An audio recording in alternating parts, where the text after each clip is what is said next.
Dobar dan, hoćete se predstaviti? Dobar dan, ja sam Olga Tubić iz Novog Bečeja. Recite mi, gospođo Olga, kako ste vi stupili sa Robertom i šta vam je bilo potrebno za Roberta da bi mogli stupiti s njim u kontakt? Pa, dala sam samo svoj glas i kasnije sam čula svoje mišljenje, odnosno Robertovo mišljenje i rezultate one koje sam ja tražila. Dala sam imena svoje lično ime i dala sam imena svoje dece. Recite mi, Olga, kako ste bili zadovoljni sa Robertom, kako su vaši utisci?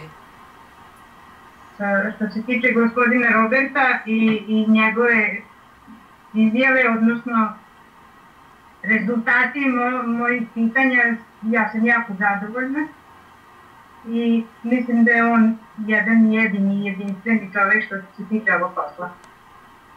Ja sam imala jednostavno potrebu da se obratim tako nekom ko je stručan po tim pitanjima i sada se mnogo bolje osjećam jer sam čula neke stvari za koje nisam bila ni svesna tih stvari.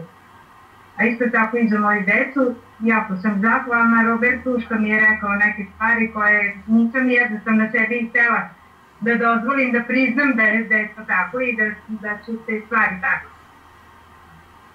Sad to gledam sasvim s očima. Gospodinu Robertu se jako zahvaljujem jer otvorio mi oči oko nekim stvarima. Dobro, hvala vam velika.